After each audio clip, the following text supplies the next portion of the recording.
अगर आप 13 या 13 साल से बड़े हो तो आपको इन 5 चीज़ों का ध्यान रखना चाहिए, जिससे आपके 15 साल, 10 साल, 5 साल बाद आने वाले वर्ज़न को बहुत हेल्प मिल सके अपनी लाइफ़ में। तो पहली चीज़ है, आपको डिसाइड करना होगा कि आपको पैसे कहाँ से कमाने हैं, आपका इनकम सोर्स कहाँ से होगा। जैसे लोगों का ट्रेडिंग ट्रेडिंग होता है ना, ट्रेडिंग, यूट्यूबर। तो आपको पहले अपना गोल डिसाइड करना होगा। बहुत कॉम्प्लिकेटेड हो सकता है कुछ लोगों के लिए, कुछ लोगों के लिए बहुत आसान हो सकता है।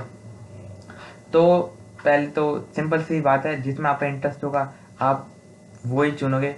तो आपको पहले तो अपना गोल डिसाइड करना पड़ेगा। और पॉइंट नंबर 2 है, आपको उस गोल के तरफ हर रोज़ कुछ ना कुछ सीखना होगा, जिससे आप उस गोल को पा सको। जैसे ट्रेडिंग, आप सोचते हो कि अभी आप छोटे हो, अभी तो आपको पैसे नहीं कमाने पड़ रहे होंगे।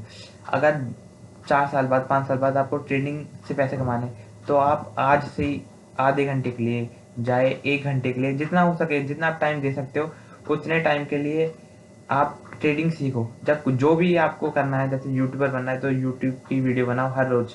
ज़्यादा टाइम लगता, एक वीडियो बनाने में 15-20 मिनट बस, ज़्यादा से ज़्यादा।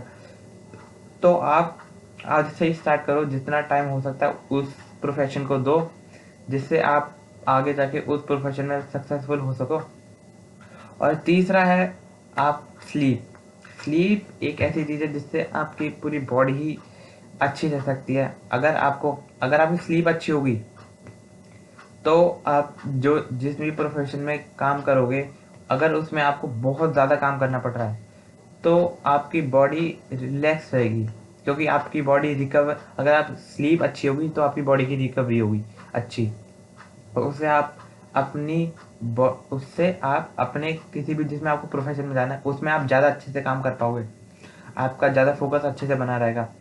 तो आपको स्लीप अच्छी करने के लिए आपको सबसे पहले तो जिस टाइम पे आप पहले तो फिक्स कर लो किस टाइम पे सोना है और किस टाइम पे उठना है। 8 तो मिनिमम रखना, 8 घंटे सोना ही सोना है। उससे ज़्यादा नहीं रख सकते तो उससे कम भी मत करना, 8 घंटे करना। अगर इमरजेंसी है वो, तो फिर तो इमरजेंसी है वो, लेकिन जितना हो सके 8 घंटे करने की कोशिश करना। तो एग्जांपल के लिए चलो, आपने कर लिया कि अब मैं 11 बजे सोऊंगा और 7 बजे उठूंगा। तो आप 11 बजे ही उठो और 7 बजे नहीं, 11 बजे ही सो और 7 बजे ही उठो। उससे ज़्यादा आगे पीछे मत करो। उससे आपकी स्लीप शेड्यूल अच्छा होगा और आपकी स्लीप क्वालिटी अच्छी होगी।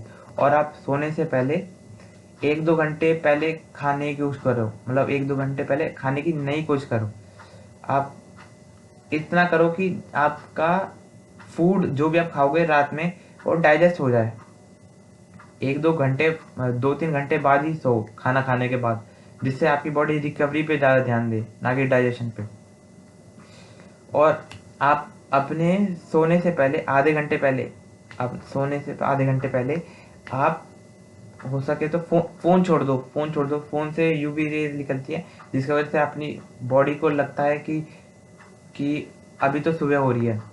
तो हमारी बॉडी को जैसे ही हमारी आँखों में यूवी रेज़ जाती है, तो मेलाटोनिन एक हार्मोन होता है जिसकी वजह से नींद आती है। जब वो सिक्रीट होता है, मतलब हमारी बॉडी में प्रोड्यूस होता है, तो हमें नींद आती है। जब हम फ़ोन चलाते हैं तब वो प्रोड्यूस नहीं होता, बनता नहीं है, जिसकी वजह से फिर हमें नींद आना बंद हो जाती है। तो हो सके 11 बजे से आधे घंटे पहले आप फ़ोन छोड़ दो और आप एक कमरे में लाइट बंद करके बस बैठे रहो। चाहे आप वहाँ पे मेडिटेशन कर लो, ब्रेथ वर्क कर लो, कुछ भी करो, लेकिन आप मतलब कुछ भी नहीं, मतलब बस लाइट बंद करके बस लेटे रहो। या फिर अगर लाइट बंद नहीं कर सकते, जॉइंट फैमिली के संग रहते हो, या फिर ज़्यादा कमरे नहीं है, आके सेपरेट कमरा नहीं है, तो एक काम करो कि आप कुछ कपड़ा ले लो और अपनी आँख पे रख लो। आँख पे रख लो, जिससे आपकी बॉडी का मतलब ऐसे लगे कि बस लाइट ना जाए। मैंने करके देखा था 1-2 हफ्ते के लिए, और मेरे को कल स्लीप में बहुत ज़्यादा सिग्निफिकेंट वो दिखा, डिफरेंस दिखा, जो मैं पहले सोता था और बाद में सोता था। और चौथा है एक्सरसाइज। एक्सरसाइज आपको हर रोज़ एक्सरसाइज करनी चाहिए। मतलब ये नहीं कह रहा कि मैं आप जिम जाओ, ये नहीं कह रहा मैं। घर पे आप कर सकते हो तो घर पे करो, अगर आपके पास डंबल नहीं है और जिम की फीस नहीं है, तो आप घर पे पुशअप, पाइक पुशअप, स्क्वाट्स ये सब कर सकते हो, रनिंग कर सकते हो।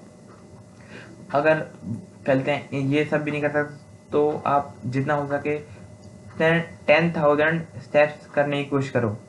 फिर आप बोलोगे कि अगर आपको प्रॉब्लम है कि मैं 10,000 स्टेप्स कैसे काउंट करूँगा, तो आप जैसे एक काम करना, जैसे आप पार्क में जाते हो, पार्क में एक राउंड लगाते हो, एक राउंड के पहले स्टेप्स काउंट कर लो, और फिर जैसे समझ लो 100 स्टेप्स का एक राउंड है पार्क का पूरा पूरा कवर करके। तो आप पहले तो आपने गिन लिया 100 स्टेप्स का एक राउंड है, तो आप फिर उसे छोड़ दो, फिर मत स्टेप्स गिनो, फिर आप गिनो मैंने कितने राउंड कंप्लीट करे, फिर उससे मल्टीप्लाई कर देना 100 को, और आपके स्टेप्स निकल जाएंगे, आपको ज़्यादा मेहनत भी नहीं करनी पड़ेगी। और पांचवा है, पांच हो गया था, पांच हो गया क्या, हाँ डाइट। आपको अपनी डाइट पे बहुत ज़्यादा ध्यान देना चाहिए, और खासकर protein, calcium, vitamin D, vitamin B12, इन सब चीज़ों पे बहुत ज़्यादा ध्यान देना चाहिए। प्रोटीन पे तो आपको बहुत ज़्यादा ध्यान देना चाहिए। अगर आप नॉन वेज है तो आपके पास बहुत सारे ऑप्शन है प्रोटीन कंज्यूम करने के, लेकिन जो वेज हैं उनके लिए पास ज़्यादा नहीं होते। तो आप जितनी हो सके, अगर आप वेज हो तो आप जितना हो सके डेयरी प्रोडक्ट्स, दूध दही छाछ, ये सब, बटर मिल्क, जितना हो सके उतना ज़्यादा कंज्यूम करे करो, क्योंकि इनमें ही वेज फूड्स में ज़्यादा प्रोटीन नहीं होता, लेकिन डेयरी प्रोडक्ट्स में इन मतलब बहुत ज़्यादा होता है, दूसरी चीज़ों से तो ज़्यादा ही होता है। और आप सोयाबीन कहते हैं, सोया चंक्स कहते हैं, हाँ सोया चंक्स कहते हैं, आप वो खा सकते हो। दूसरी चीज़ बहुत सारी खा सकते हो। पहले आप अपना जितना आपका बॉडी वेट है ना, आपका जैसे आपका 70 kg वेट है, तो आप हो सके तो जितना हो सके 70 ग्राम, मतलब केजी को ग्राम में कन्वर्ट कर दो, और उतना ग्राम उससे ज़्यादा ही कंज्यूम करने की कोशिश करो। मतलब आप 70 kg के हो तो 70 ग्राम से ज़्यादा कंज्यूम करने की कोशिश करो जितना हो सके। अगर आप बोल रहे हो कि मेरे पास है ही नहीं, कहते इनके लिए टाइम नहीं है, पैसे नहीं है, तो जितना हो सके, चाहे आप 20 ग्राम, 25 ग्राम, 30 ग्राम, जितना हो सके उतना कंज्यूम करने की कोशिश करो। और रोटी की मत गिनी करो कभी भी प्रोटीन, जिससे, और अगर आप इन चीज़ों को करते हो तो आपकी सबसे पहले तो आपका फोकस बढ़ जाएगा, आपकी स्किन क्लियर हो जाएगी, आपकी हाइट बढ़ सकती है अगर आप 18 साल से अंदर के हो तो। और आपका माइंड जिस चीज़ में आपको डाइवर्ट करना है, जैसे आपको फोकस नहीं लगता कि पढ़ाई करने में, किस चीज़ों में, तो आपको उसमें बहुत ज़्यादा हेल्प मिलेगी। आप ट्राई कर सकते हो, मैंने किया था, मेरे को तो बहुत हेल्प मिली। तो बस आज के लिए इतना ही।